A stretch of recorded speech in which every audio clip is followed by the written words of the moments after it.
নমস্কাৰ ভিউৱাৰ্ছ, মোৰ নতুন ব্লগলৈ আপোনালোক সকলোকে পুনৰবাৰ স্বাগতম জনাইছোঁ। লগতে আপোনালোক সকলোলৈ শাৰদীয় দুৰ্গা পূজাৰ শুভেচ্ছা জ্ঞাপন কৰিছোঁ। আজি নিকু আৰু মই ওলাইছোঁ আপোনালোকক গুৱাহাটীৰ মুখ্য স্থানৰ কেইখনমান বিশেষ দুৰ্গা পূজা দেখুৱাবৰ কাৰণে। আপোনালোকে আমাক কমেণ্ট কৰি জনাব কোনখন দুৰ্গা পূজা আপোনালোকে আটাইতকৈ ভাল পায়, আৰু আমি আপোনালোকক যিমান কেইখন পাৰোঁ মুখ্য দুৰ্গা পূজা দেখুৱাবৰ কাৰণে চেষ্টা কৰিম। আপোনালোকে ভিডিঅ'টো শেষলৈ চাই থাকক।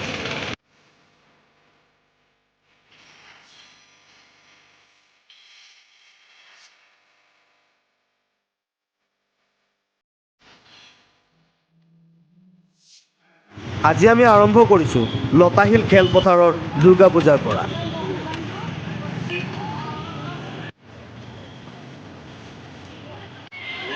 আৰু মই উপস্থিত হৈছোঁ এয়া লতাশিলত, আৰু এয়া লতাশিলৰ দুৰ্গা পূজা।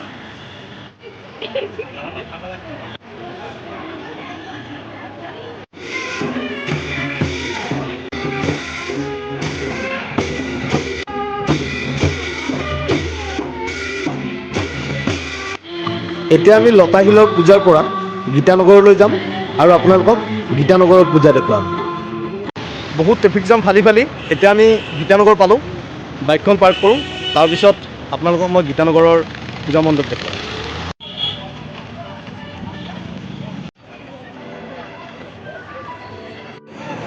এতিয়া মই উপস্থিত হৈছোঁ গীতানগৰত, আৰু এতিয়া মই আপোনালোকক দেখুৱাই আছোঁ গীতানগৰৰ যিটো দুৰ্গা পূজা, সেই দুৰ্গা পূজাৰ মণ্ডপৰ বাহিৰৰ দৃশ্য।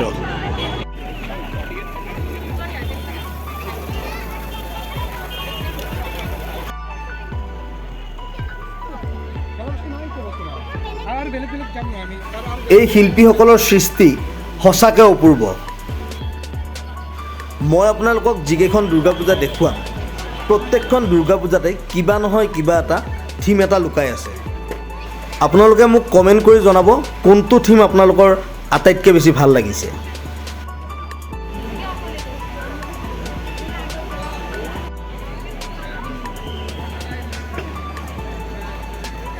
গীতানগৰৰ দুৰ্গা পূজা চোৱা হ'ল।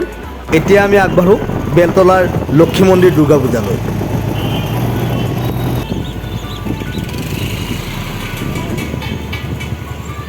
এতিয়া আমি উপস্থিত হৈছোঁ বেলতলাৰ লক্ষী মন্দিৰৰ দুৰ্গা পূজাত।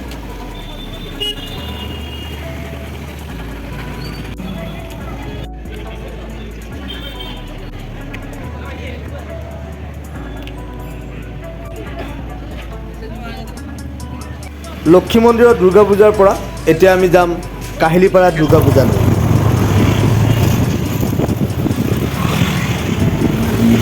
বঢ়িয়া বনাইছে।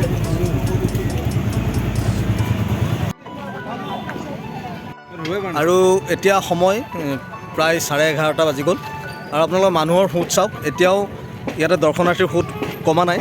সকলোৱে আহিছে এই কাহিলীপাৰাৰ দুৰ্গা পূজাখন চাবৰ কাৰণে।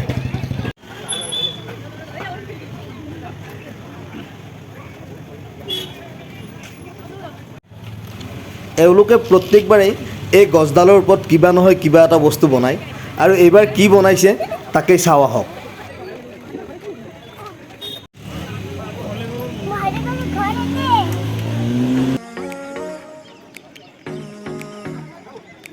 এয়া সুধাকুণ্ঠৰ এটা প্ৰতিমূৰ্তি, আৰু তাৰ লগতে মই গেটটো দেখুৱাম। গেটটো দেখুৱাৰ পিছত মই আপোনালোকক এটা কথা ক'ম, আপোনালোকে সেই কথাটো কিমান দূৰ মানে কেটচ কৰিব পাৰে সেই বস্তুটো চাই। আপোনালোকে এই গেটটো ভালকৈ মন দি চাওক, আৰু মোক কমেণ্ট কৰি জনাওক সুধাকুণ্ঠৰ কোনটো গান ইয়াতে লুকাই আছে। এতিয়া আহক ভিতৰৰ পৰা মা দুৰ্গাক এবাৰ দৰ্শন কৰি আহোঁ। এতিয়া আমি কাহিলীপাৰাৰ পৰা বিষ্ণুপুৰ অভিমুখে ওলাইছোঁ। এতিয়া আমি আহি বিষ্ণুপুৰত উপস্থিত হৈছোঁ, আৰু আপোনালোকে দেখিবলৈ পাইছে বহুত ডাঙৰ ট্ৰেফিক জাম। সেইটো কাৰণত দুৰ্গা পূজাত ঘূৰিবৰ কাৰণে 4চকীয়া গাড়ীতকৈ বাইকেই ভাল। এতিয়া আমি উপস্থিত হ'লোঁ বিষ্ণুপুৰৰ এখন পূজা মণ্ডপত, আৰু ইয়াৰ ভিতৰেৰে সোমাই গৈ মই আপোনালোকক ভিতৰৰ গোটেইখিনি দৃশ্য দেখুৱাবলৈ চেষ্টা কৰিম। আমি এতিয়া উপস্থিত আছোঁ বিষ্ণুপুৰ বিমলানগৰ সৰ্বজনীন দুৰ্গা পূজা কমিটি, আৰু মোৰ লগত দাদা আছে। আৰু আপোনালোকে চাওক তেওঁলোকে যিটো এটা মন্দিৰৰ আৰ্হিত বনাইছে সেইটো হৈছে কম্বোডিয়ান মন্দিৰ। বনাইছোঁ আমি তিনিটা পাৰ্ট, যেনেকৈ আমি দেখাব চেষ্টা কৰিছোঁ। ধৰক কম্বোডিয়াটো মানুহবোৰ যাব নোৱাৰে, আমি তাৰে কিছুমান বস্তু আমি দেখাব চেষ্টা কৰিছোঁ। সেইটো বহুত পুৰণি এটা মন্দিৰ। আপুনি যদি ৱৰ্ল্ডৰ ভিতৰত চাব বিচাৰে, এতিয়া লেণ্ড হিচাপত চবতকৈ ডাঙৰ মন্দিৰ। তাৰে বহুত বস্তুখিনি আছে আমি দেখাব পৰা নাই, তাৰে আমি তিনিটা পাৰ্টি দেখাব কাৰণে সক্ষম হৈছোঁ। আৰু যিটো আপোনালোকে পূজাৰ মন্দিৰটো দেখা পাইছে, এইটো বনাইছিলে নুৰুদ্দিন আহমেদ ডাঙৰীয়াই, আৰ্টিষ্ট নুৰুদ্দিন আহমেদ ডাঙৰীয়া। হয়। আৰু সঁচাকৈ তেখেতৰ যিটো হাতৰ যাদু, সেই যাদুটো মানিব লাগিব। কাৰণ যিটো এটা ষ্ট্ৰাকচাৰ ইয়াতে তেওঁ তৈয়াৰ কৰি উঠিছে, সঁচাকৈ তেখেতৰ হাতৰ যাদুক চেলুট।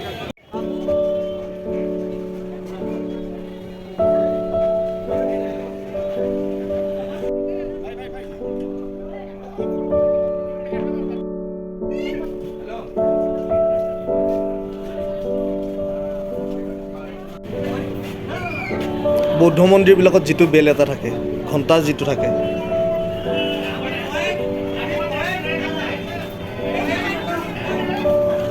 ধুনীয়া বনাইছে ন? বহুত ধুনীয়া বনাইছে।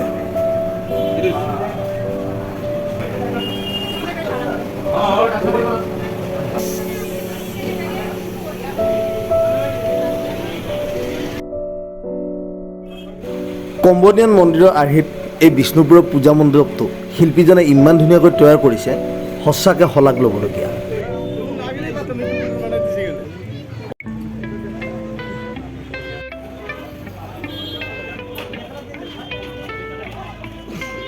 আপোনালোকলৈ মোৰ এটি অনুৰোধ, আপোনালোকে যেন মোৰ চেনেলটো ছাবস্ক্ৰাইব কৰে আৰু ভিডিঅ'টো ভাল পালে নিশ্চয় লাইক কৰিব।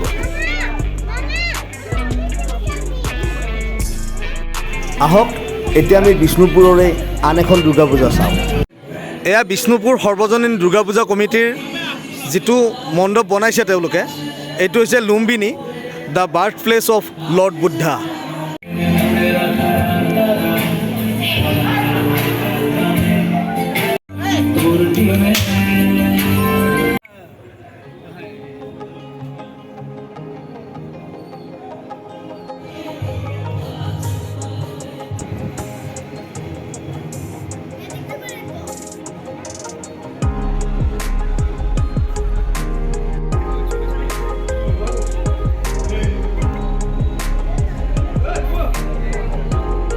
আৰু এয়া আপোনালোকে চাওক, এই বিষ্ণুপুৰ দুৰ্গা পূজা কমিটিয়ে আগতে কিমানকেইটা প্ৰাইজ জিকি থৈ দিছে। এতিয়া আমি নেক্সট যাম শান্তিপুৰলৈ, আৰু এতিয়া আমি আহি শান্তিপুৰত উপস্থিত হ'লোঁ। এইবাৰ শান্তিপুৰৰ দুৰ্গা পূজাৰ যিটো মণ্ডপ তৈয়াৰ কৰিছে, সেইটোৰ বেছি সংখ্যক বস্তুৱেই হৈছে মৰাপাটেৰে তৈয়াৰী। এই শান্তিপুৰ চুইচ গেটৰ দুৰ্গা পূজা কমিটিয়ে প্ৰত্যেক বছৰে মানুহৰ দৃষ্টি আকৰ্ষণ কৰিবলৈ সক্ষম হয়।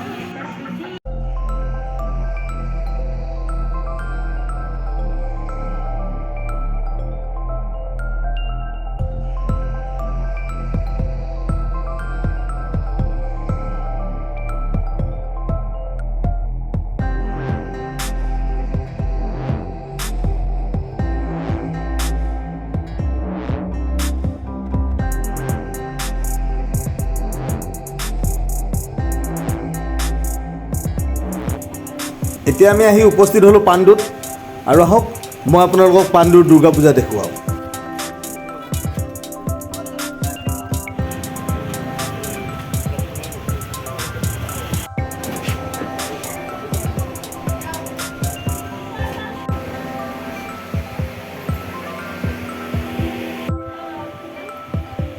এতিয়া বলক মই আপোনালোকক এখন গুৱাহাটীৰ অন্যতম দুৰ্গা পূজা দেখুৱাম। এইবাৰ আহি উপস্থিত হৈছোঁ পাণ্ডুৰ ৰেচ কেম্পত।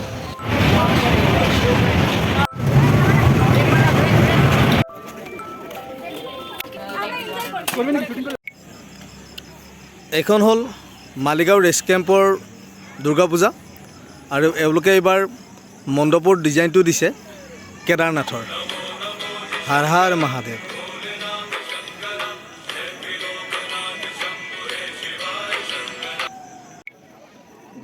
আহক এতিয়া আমি মণ্ডপৰ ভিতৰত প্ৰৱেশ কৰোঁ।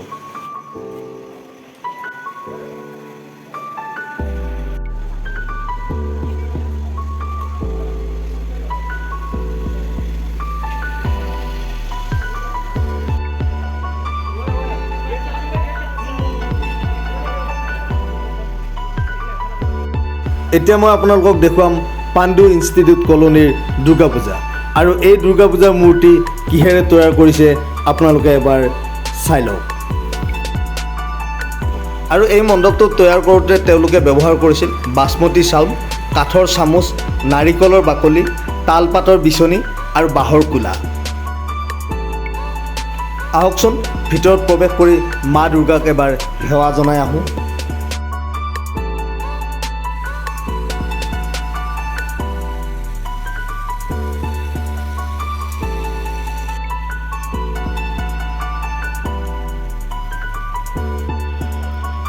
এতিয়া আমি উপস্থিত হৈছোঁ পাণ্ডুৰ আন এখন দুৰ্গা পূজাত, আৰু তেওঁলোকে ইয়াতে সাজি উলিয়াইছে পাঞ্জাৱৰ স্বৰ্ণ মন্দিৰ।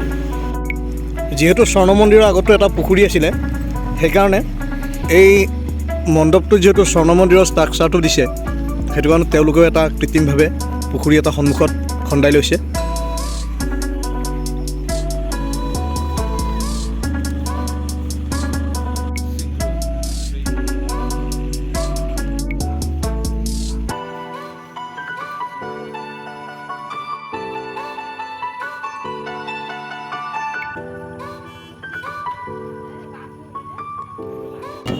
আপোনালোকক মই গুৱাহাটীৰ কেইখনমান মুখ্য দুৰ্গা পূজা দেখুৱাবলৈ চেষ্টা কৰিলোঁ। আপোনালোকে চাগে ভিডিঅ'টো চাই ভালেই পালে, আৰু আপোনালোকে মোক কমেণ্ট কৰি জনাবলৈ নাপাহৰিব আপোনালোকৰ কোনখন দুৰ্গা পূজা আটাইতকৈ বেছি ভাল লাগিছে। পুনৰ লগ পোৱাৰ আশাৰে আজিলৈ এৰিছোঁ। ধন্যবাদ।